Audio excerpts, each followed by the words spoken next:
Creation was a film that Obie started with Harry Hoyt. They both worked together on The Lost World. And this was similar to The Lost World in a way.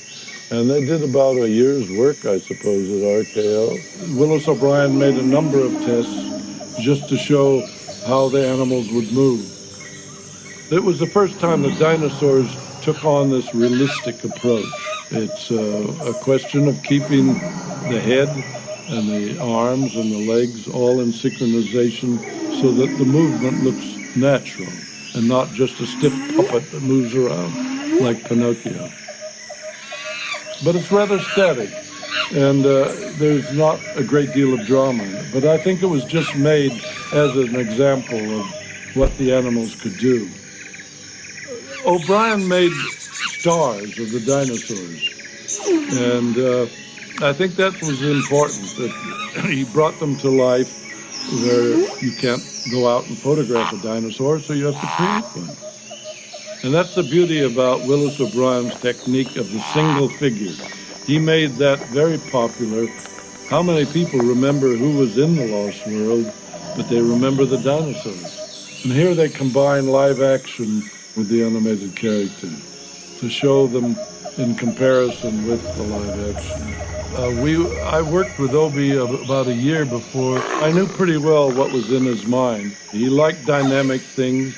He liked the spectacular, and he contributed enormously to the story values, which he seldom gets credit for. And when Cooper took over RKO, he saw the tests. But Merian Cooper, being a bigger-than-life character, felt there was no drama in just showing animals moving around. Cooper felt there should be a central character, such as Kong, to give the story a forward motion.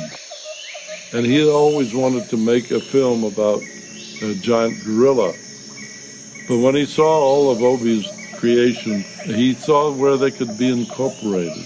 And Obie had convinced him that Kong could be made in the same way. And he felt that his idea about a gorilla fighting possibly the Komodo lizards could be done right in the studio with the stop-motion technique. So he canceled creation.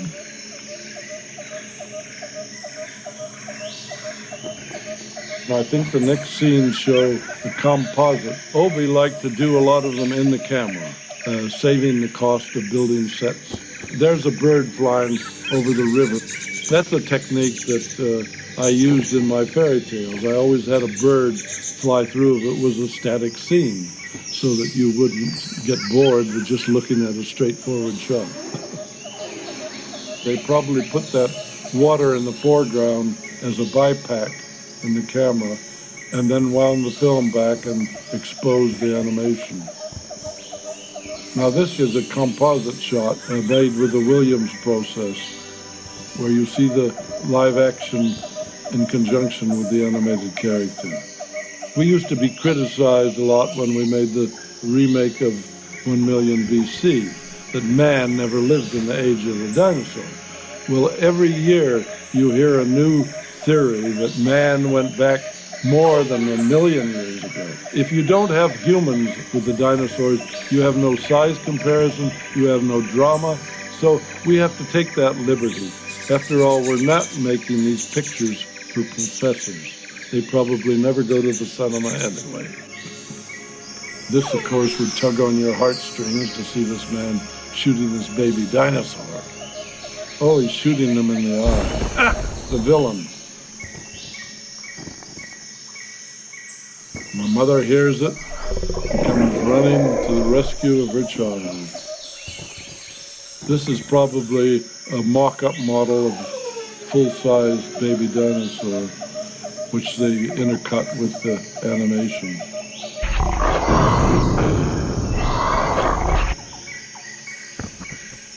A lot of scenes from creation, designs from creation, actually filtered into King Kong. So I think if creation hadn't been started, probably a lot of King Kong would be very different from what we saw.